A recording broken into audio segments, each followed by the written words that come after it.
Thank you, Mr. Chairman. I'm speaking on my own behalf since there has not been enough time with this item to consult with the members of the group that I'm part of. And as the board's aware, apart from carding, the subject of how the police deal with those in mental crisis is probably the most important issue for the public before the board in the last 3 or 4 years. And in fact, it's even the subject for murder trial now in Toronto. And so a reasonable person might think that in that situation, when a matter is put on the public agenda and the deputy chief is listed as a speaker, you'd actually get to see what the item is going to be about. There'd actually be real live paper saying this is what the item is about. Of course, there wasn't. Some of us have found out that what this was about is the study that has been talked about. And as far as I'm aware, maybe board members here don't have a copy of that study with them. Do you? Have you been given a copy of that study? You haven't. Now, there's a real problem. That it seems to me that the board has an obligation of informing the public and informing yourselves before you get to make a decision. And the fact you haven't is very unreasonable. This report is dated August the 14th. That's 3 months. It's not as though it was issued yesterday. It's been around for a long time. It's got about 25 recommendations that the board should be dealing with. They've never been, the presenters sort of talked about them, but in fact, you haven't actually got to see what the recommendations are, including the fact that officers should not be putting handcuffs on mentally ill people. You should be moving on those recommendations. The recommendations, in fact, are recommendations you've heard an awful lot. We keep talking about it, but the same recommendations come forward again and again and again like a broken record. They say police need more training. The public response units, the first on the scene, don't do the right thing. The report is very clear about that. They need a lot more training. Boy, we've heard that ever since Edmund Yu 20 years ago when he was killed on a streetcar. But they're still saying it, and you should be moving on that. It says the police should be more committed to the issue, and they give a number of examples where it appears that primary response officers are not committed to the issue of mental health and don't know very much about it and don't know the functions of the mobile crisis intervention teams. They actually say you got to start telling them about it. I mean, these are pretty shocking recommendations at the end of the day in terms of how well or badly the Toronto police are doing. It says there should be less intrusive tactics by the police. The mobile crisis teams should be expanded in terms of time and maybe area. And that, in fact, police should be working much more in partnership with the agencies serving those in mental crisis. You've got to deal with those recommendations. They haven't even been put before you. I have a copy of them here if you want them. I mean, I'll give them to the Secretary, but you should be dealing with them. It's not a matter of saying, thank you for the deputations, let's move on. These should be acted on. The other point I'd like to make is that they keep talking about police training, and I'm one of those who believes that culture eats training for lunch. When you got a culture, you can train people and it means nothing. And I think that's the problem in this situation where you can train police, primary front about mental health, means nothing in terms of the culture. What you have to do is change the practice.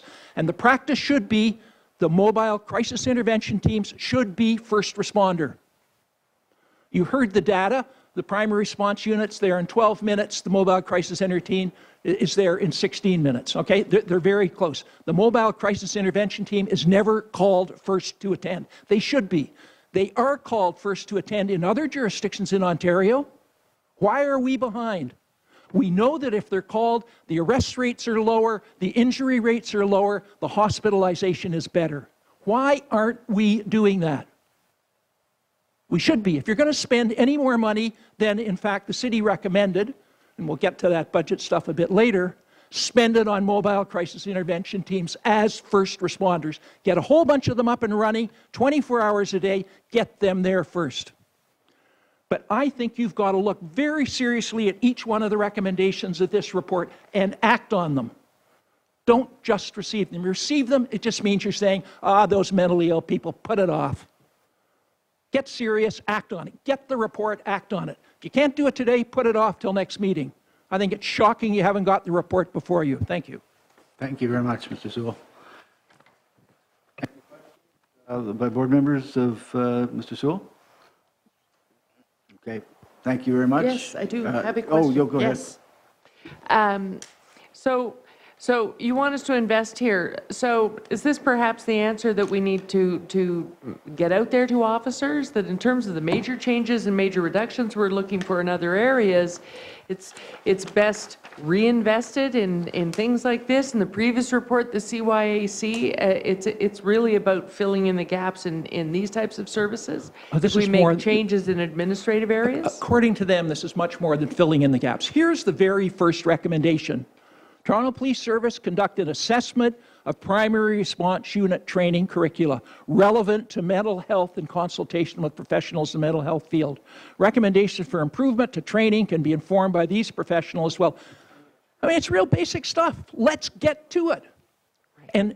But my thing about the mobile crisis intervention teams, it's hinted at in the report they should be first responders.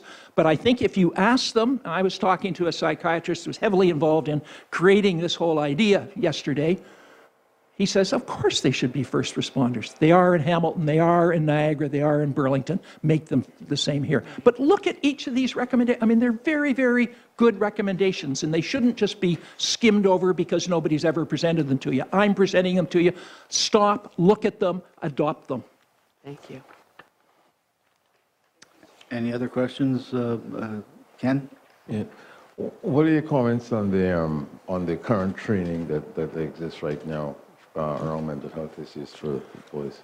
If you read all the recommendations, it's very clear that the training is very insignificant, and that most primary response officers do not understand mental health issues and don't respond well.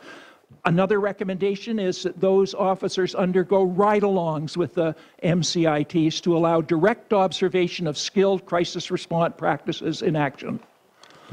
And they keep going. I mean, let's start training officers. And the point is that we say we've been training them for 20 years, and in fact, it's clear this new study says they haven't been trained nearly well enough. That's not me talking. That's this report, who you praise. Thank you for your recommendation. They're their recommendations. They aren't my recommendations. You guys should read them really carefully and act on them. Don't just receive this item today. Go and take a serious look at that report. Maybe defer it until the next meeting and say, yes, we want to deal with it. I think what you'll say is, I think we want to agree to all these things. They look pretty reasonable to me. I've only been able to see them for 24 hours. Thing was not scheduled in the agenda, and it should have been. It was, yeah.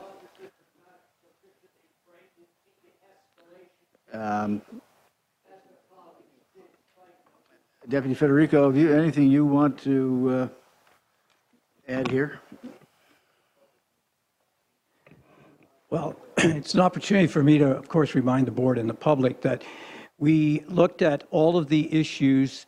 These issues represented in this particular report were actually anticipated in part of our overall review of our mental health response, included in both the JKE and the Akabuchi. In fact, each one of these recommendations can be found in both those reports, which the board has received our response. They are part of our ongoing program.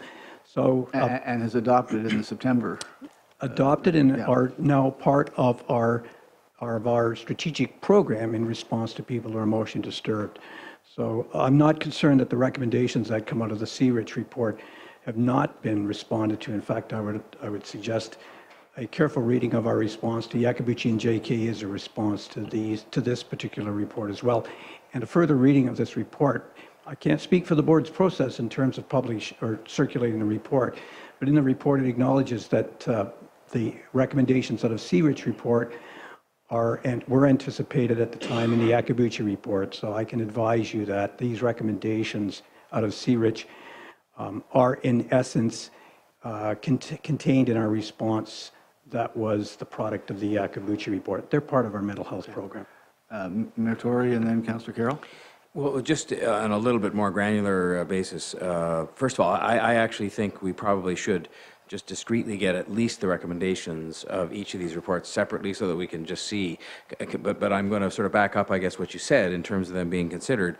And I guess the main point that Mayor Sewell, mentioned the most was training. Am I not right in my recollection that in the Yakabuchi responses, which is a consolidated response including this, that you've added 1 day of training per year, which is a very substantial amount of training specifically on dealing with people in crisis. Is that correct?